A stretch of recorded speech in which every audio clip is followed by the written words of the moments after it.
जय श्री राम। प्रिय भक्तों, किसी ने ये प्रश्न किया है कि वह कौन है हमारे भीतर जो हमारी मदद करता है, जो हमें हर अच्छे बुरे काम के लिए सूचना देता है।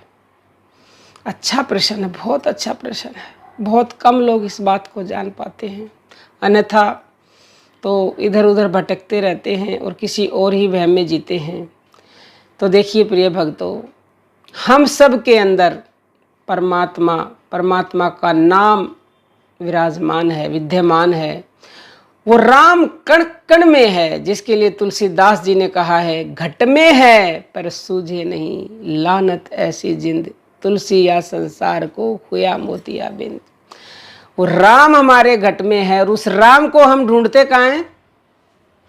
बाहर मंदिर, मस्जिद, चर्च, गुरुद्वारे, पहाड़ों में, पर्वतों में, पता नहीं कहाँ ढूंढते रहते हैं और वो कभी मिलते नहीं हैं। जिस तरह से हिरण की नाभि में कस्तूरी होती है, उसकी खुशबू उसको आती है तो वो वन में घूमता रहता है, चक्कर काटता रहता है, थक जाता, उसे वो कस्तूरी कभी मिलती ही नहीं है। क्यों? क्योंकि अपने भीतर तो ढूंढता ही नहीं है, उसी के पास तो है वो। इसी तरह से हम भी उस भगवान को बाहर ढूंढते रहते हैं, भगवान कभी मिलते ही नहीं हैं। मिलेंगे तो अपने भीतर उतरने से। और संतों ने जिसके लिए कहा है, जिन ढूंढा तिन पाइयाँ, गहरे पानी पैठ, और मैं बावरी डूबन डरी रही किनारे बैठ।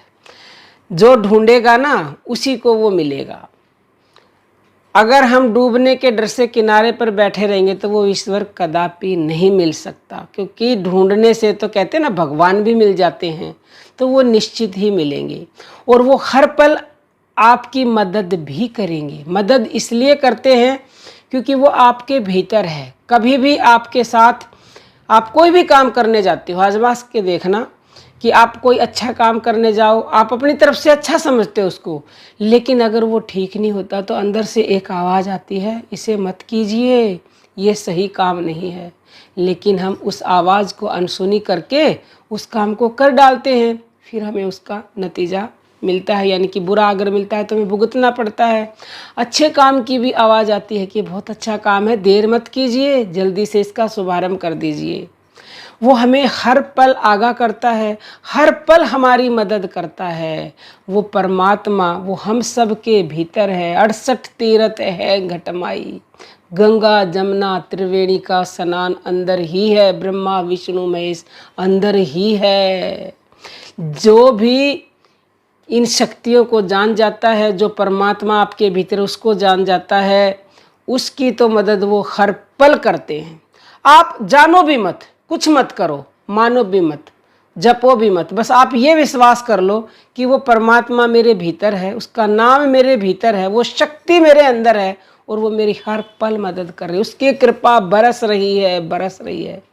वास्तव में उसकी कृपा हर जीव पे समान भाव से बरस रही है, लेकिन जो जितनी मानता है, जितनी समझता है, उसको उतनी ही कृपा उसकी मिलती है। जितना समझोगे कि ज़्यादा बरस रही है, उतनी ही ज़्यादा आपको मिलेगी। अब निर्भर आप पे है, खाली समझना है, कुछ करना थोड़ी है। समझो कि प्रभु मेरी मदद हर समय कर रहे हैं, हर पल मेरे साथ हैं, उसकी अनवरत कृपा की बारिश हो रही है तो निश्चित ही हो रही है और आपके ऊपर होगी। आपका जीवन बदल जाएगा, ये निश्चित है। एक बार मानकर तो देखिए भक्तों। कुछ मानते नहीं हो, कुछ करते नहीं हो, कुछ सोचते नहीं हो, बस अपनी ही धुन में रहते हो, तो फिर कैसे आपके ऊपर कृपा बरसेगी? उसकी कृपा पर भरोसा रखिए, उसके ऊपर भरोसा रखिए और ये मानिए कि वो नाम मेरे भीतर है, वो शक्ति मेरे भीतर है।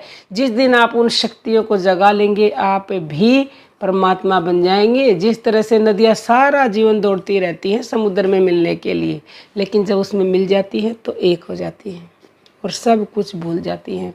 आप भी दौड़ते रहते हो और जिस दिन दौड़ते रहते का मतलब नाम जप अगर करते रहोगे, भक्ति करते रहोगे, आगे बढ़ते रहोगे साधना के मार्ग पर, तो एक दिन उसमें मिल जाओगे, यानी कि परमात्मा में हो जाओगे, आनंद में हो जाओगे।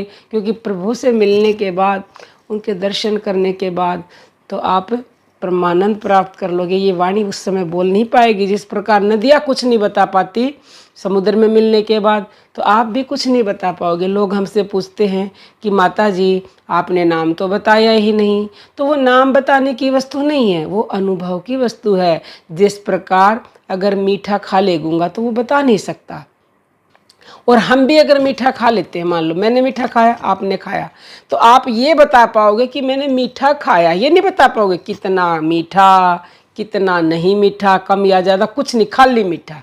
इसी तरह से हमारी वाणी भी जब उसका मतलब जब हम उस परमात्मा के नाम को जान लेते हैं तो हमारी वाणी वहाँ आकर रुक जाती है, क्योंकि इस वाणी में सामर्थ्य नहीं है उस नाम को बता सके। वो नाम अक्षरातीत है, वो नाम निर्गुण है, निराकार है, इसीलिए कहा गया है।